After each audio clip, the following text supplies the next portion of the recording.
Assalamualaikum warahmatullahi wabarakatuh. Selamat pagi anak-anak, salam sejahtera untuk kita semua.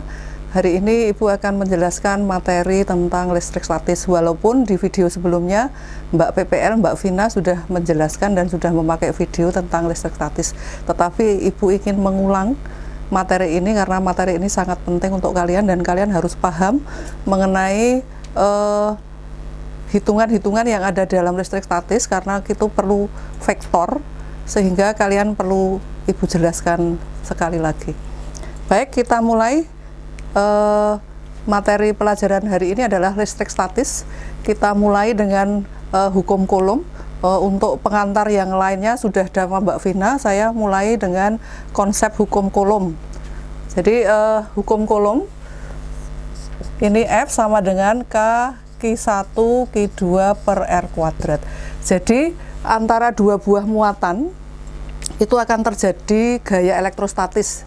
Jadi misalkan muatan positif dengan positif akan terjadi gaya tolak menolak, positif dengan negatif akan terjadi gaya tarik menarik, negatif dengan negatif juga akan terjadi gaya tolak menolak. Lah, gaya-gaya tarik menarik atau tolak menolak itu yang nyelidiki adalah Coulomb. Yang mana menurut Coulomb gaya tarik menarik atau gaya tolak menolak itu sebanding dengan besarnya masing-masing muatan dan berbanding terbalik dengan kuadrat jaraknya. Kalian sudah sangat paham ini di SMP juga sudah pernah bahwa F ini disebut sebagai gaya Coulomb atau gaya elektrostatis atau gaya tarik menarik atau gaya tolak menolak. Sedangkan Q1 itu adalah muatan partikel 1, Q2 itu muatan partikel 2, R itu jarak antara kedua partikel yang bermuatan tadi, sedangkan K ini adalah tetapan untuk ruang hampa. Kalian sudah sangat paham bahwa K itu adalah tetapan untuk ruang hampa, itu besarnya adalah 9 kali 10 pangkat 9 Newton meter kuadrat per Coulomb kuadrat.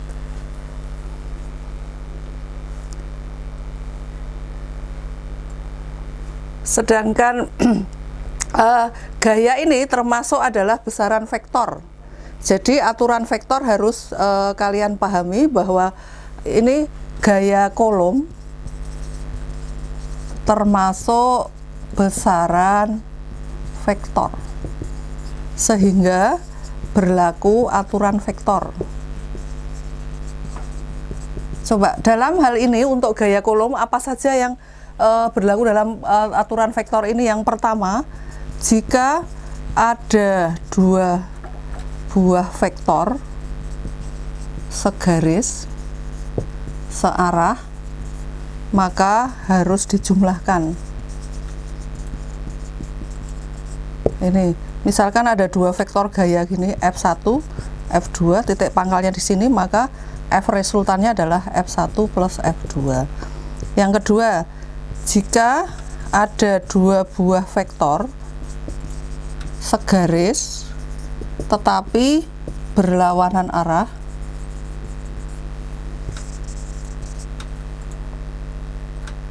maka dikurangkan. Misalkan kayak gini, ini F1, titik pangkalnya di sini, ini F2, maka F resultannya adalah F1 min F2. Yang ketiga, jika dua buah vektor membentuk sudut tertentu, misalkan seperti ini F1, ini F2, ini untuk sudut alfa, maka F resultannya adalah akar dari F1 kuadrat plus F2 kuadrat plus 2F1 F2 cos alfa. Yang terakhir, jika dua buah vektor saling tegak lurus, maka nah ini tegak lurus, ini F1, ini F2, maka F resultannya adalah akar dari F1 plus F2. Nah, ini adalah untuk aturan vektor karena gaya Coulomb termasuk gaya vektor. Sebagai contoh seperti ini, contoh gambarnya dulu aja. Contoh, ada muatan positif di sini, terus ada muatan negatif di sini, ada muatan positif, negatif lagi di sini. Misalkan ini muatan 1, muatan 2, muatan 3. Kalian hubungkan, garis hubung antar muatan ini. Nah, kalau yang ditanyakan berapa gaya yang timbul pada muatan pertama, misalkan berapakah F1? Kita lihat, F1 itu dipengaruhi oleh muatan, pada muatan 1 ini, dipengaruhi oleh muatan 2 dan muatan 3, sehingga pada gaya yang timbul pada muatan pertama dipengaruhi oleh muatan 2 dan 3. Sekarang antara muatan 1 dan 2 ini saling tarik menarik karena positif dengan negatif, maka F12 itu di sini tarik menarik dengan muatan 2. Sedangkan antara muatan 1 dengan muatan 3 juga tarik menarik, maka F13 juga ke sana. Maka F1 adalah menjadi vektor penjumlahan antara F12 dengan F13. Karena apa? Karena vektor ini adalah segaris, searah, maka harus dijumlahkan. Lah, F12 bagaimana? Pakai rumus ini. Oh, berarti F12 ya K Q1 Q2 per R12 kuadrat. F13 bagaimana ya? F13 itu ya K Q1 Q3 per R13 kuadrat. Nah, R12 ini jaraknya antara muatan 1 dengan 2. Kalau ini ke sana, ini R13. Itu.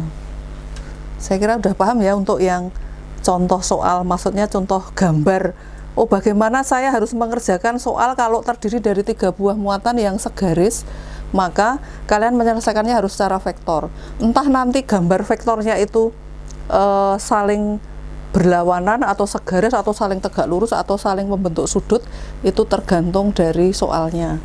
Nah, kalau saya tanyakan berapakah F2, kita gambar lagi. Kalau dari gambar ini plus min ini 1, 2, 3. Kalau F2 berapa? Maka F2 itu dipengaruhi oleh muatan 1 dan muatan 3. 1 dengan 2 tarik menarik berarti ke sana, F21. 2 dengan 3 tolak menolak karena negatif dengan negatif, maka juga ke sana, F23. Oh, ternyata F2 itu terdiri dari F21 dan F23 yang arahnya itu adalah ke kiri semua, maka F2 pun juga penjumlahan dari F21 dan F23. Seperti ini. Saya kira untuk yang segaris, searah sudah jelas ya. Nah, sekarang kalau saya ganti dengan misalkan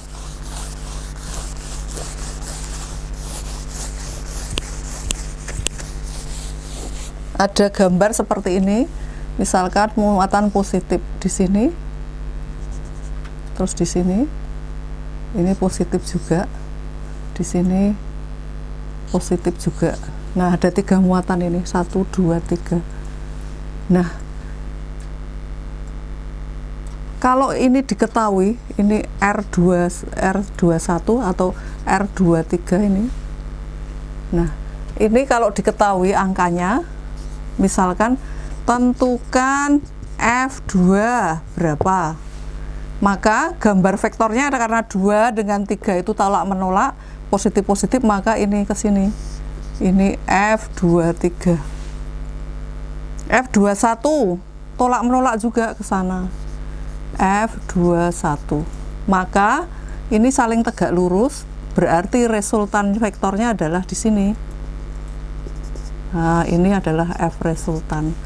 F2 itu sama dengan akar dari F21 plus F23 kuadrat. Nah, ini tadi saya lupa, ini harusnya F1 kuadrat plus F2 kuadrat di akar. Gitu.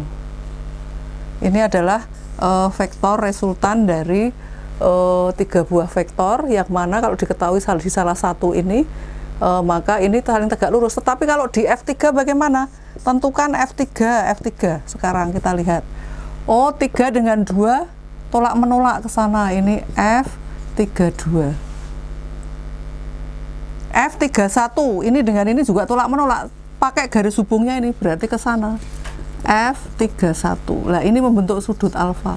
Maka F3 itu adalah, karena ini membentuk sudut tertentu, kalau kita ketahui angkanya ini maka kita tahu sudutnya ini berapa, maka F3 itu akar dari F31 kuadrat plus F32 kuadrat plus 2F31 F32 cos alfa.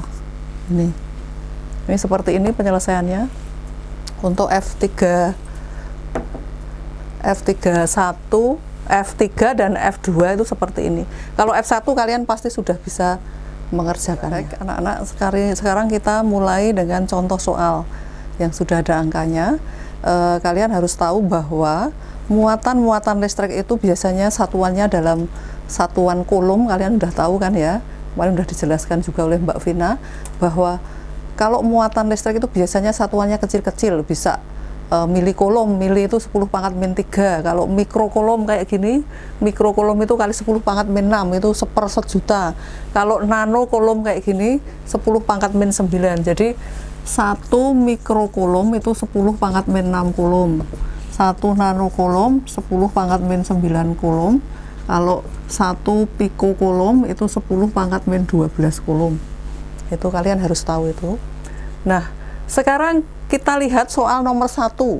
Soal nomor 1 itu ada 3 buah muatan. Muatan pertama positif, kedua negatif, ketiga positif. Antara muatan 1 dan 2 jaraknya 2 meter. 1 dengan 3 berarti 5 meter. 2 dengan 3 meter. Sekarang tentukan gaya yang timbul pada F1 dan kemana arahnya. Kalian harus tahu bahwa vektor itu adalah besaran yang memiliki nilai dan juga arah. Kalau besaran skalar hanya mempunyai nilai saja tetapi tidak memiliki arah. Nah, sekarang kita gambar muatan 1, muatan 2, muatan 3. Kita garis hubungkan. Ini 1, 2, 3 tadi muatannya. Nah, yang ditanyakan adalah F1. Maka F1 dipengaruhi oleh muatan 2 dan 3 seperti tadi yang saya gambarkan. F1 dengan 2 tarik-menarik ke sana. F1, 2. F1 dengan F3 tolak menolak ke sana. F1, 3. Maka vektor dari muatan 1 itu terdiri dari 2 buah vektor gaya kolom, yaitu F1, 2 ke kanan dan F1, 3 ke kiri. Maka F1 itu adalah F1, 2 min F1, 3. Ingat bahwa kalau vektor tanda negatif pada muatan itu tidak perlu dimasukkan dalam hitungan. Sehingga kita lihat sekarang F1, 2 sendiri berapa? K, Q1, Q2 per R1, 2 kuadrat. Kita lihat, ini 9 kali 10 pangkat 9. Q1 2 pikrokolom, 2 kali 10 pangkat min 6. Q2-nya adalah 3 mikrokolom, 3 kali 10 pangkat min 6. Per R1 2 kuadrat, berarti 2 kuadrat itu 4. Kita lihat ini 6 kali 9 54 dibagi 4 ini kali 10 pangkat, ini tinggal menjumlahkan aja, min 12 dengan 9 min 3 berarti 54 bagi 4 27 dibagi 2 lagi berarti 27 itu 13,5 kali 10 pangkat min 3 Newton. Ini baru F1, 2. Sekarang kita cari F1, 3. K, Q1, Q3 per R1, 3 kuadrat. K-nya 9 kali 10 pangkat 9. Q1 tadi 2 kali 10 pangkat min 6. Ini min 9 ya, pangkat 9. Q3 6 kali 10 pangkat min 6 dibagi R1, 3 berarti 1 sampai 3. Oh, 5 itu 5 kuadrat berarti 12. 9 kali 2 18 18 kali 6, oh 12 kali 9 itu berapa ini? 18, 108. 108 per 25 kali 10 pangkat min 3 Newton. Wah, ini saya harus ngitung ini berapa, ini 108 dibagi 25 itu. Sebentar, supaya angkanya mudah, coba kita hitung sebentar. 108 bagi 25, oh hasilnya 4,32 kali 10 pangkat min 3 Newton.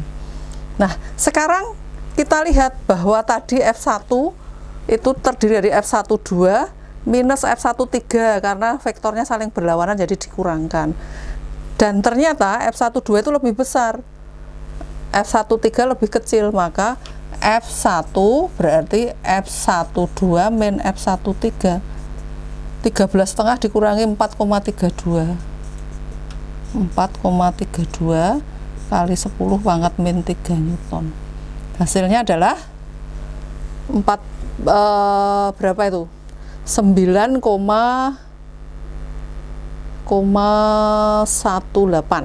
Nah, dicek lagi nanti. 9,18 kali 10 pangkat min 3 Newton. Arahnya kemana? Karena besar F12 maka arahnya ke kanan. Ini arah ke kanan. Itu. Ada pertanyaan enggak? Ini nanti silahkan, kalau ada pertanyaan silahkan di kirim komentar di Google Classroom di kelas kalian masing-masing. Nah, sekarang kita lanjutkan untuk soal nomor 2. Soal nomor 2 itu adalah Q1 4 nanocoulomb, Q3 12 nanocoulomb, Q2 9 nanocoulomb. Antara Q1 dan Q2 itu terpisah jarak 10 cm. Nah, di manakah letak Q3 agar di Q3 itu tidak bisa mengalami gaya elektrostatis atau gaya Coulomb? Maka kita harus gambarkan syarat agar F3 itu tidak mengalami gaya Coulomb. Itu adalah F3 itu harus sama dengan 0. Lah, syaratnya bagaimana? Dua buah vektor, kalau vektor itu nanti resultannya 0, itu harusnya ada dua buah vektor yang segaris tetapi berlawanan arah, besarnya harus sama. Maka di sini kalau kita lihat ini F31, oh tolak menolak, ini F31, F32 juga tolak menolak ke sana, F32, maka besar ini harus sama. Maka syaratnya F3 sama dengan 0 itu adalah F31 harus sama dengan F32.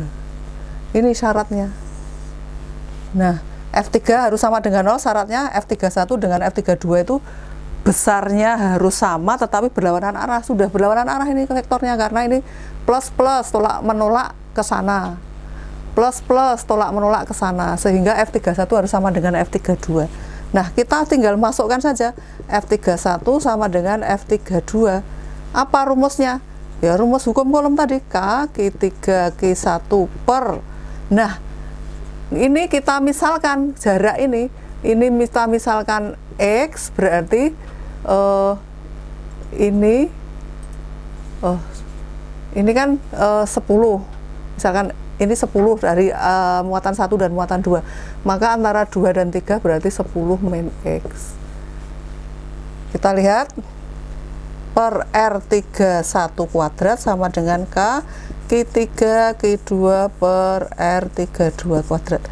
Kita hilangkan yang sama karena ini ada dua persamaan yang sejajar, ini ruas kiri maupun ruas kanan ada K coret, Q3 nya coret lagi, berarti Q1 masukkan 4 nanocoulomb. Nano itu tadi kan 10 pangkat minus 9, boleh kamu tulis, boleh tidak. Kenapa boleh tidak? Karena sama-sama ini R31 misalkan X kuadrat, Q2 9 kali 10 pangkat min 9 per 10 min X kuadrat. Nah, ini dicoret. Nah, Nah, karena ini bentuknya kuadrat, maka boleh kamu tulis 4 itu bentuk dari 2 kuadrat per X kuadrat sama dengan 3 kuadrat per 10 min X kuadrat. Ruas kiri, ruas kanan, pembilang, penyebut ada kuadrat-kuadratnya semua, maka boleh dicoret. Coret, coret, coret, coret. Maka 2 kali 10 min X sama dengan 3X. 20 min 2X sama dengan 3X. 20 sama dengan 5X. 5X sama dengan 20. X-nya itu adalah 4 cm. 4 cm dari mana? Oh, yang ditanyakan letak Q3 agar Q3 tidak mengalami gaya Coulomb. Berarti Q3 itu letaknya 4 cm di sebelah kanan Q1. Q3 itu 4 cm di kanan Q1, atau Q3 itu 6 cm di kiri Q3. Saya kira itu untuk soal ini cukup jelas ya. Ini untuk bagaimana supaya sebuah muatan itu tidak mengalami gaya Coulomb. Syaratnya adalah di muatan tersebut gayanya harus sama dengan 0. Syarat sama dengan 0 itu ada 2 buah vektor yang segaris tapi berlawanan arah, besarnya harus sama seperti ini.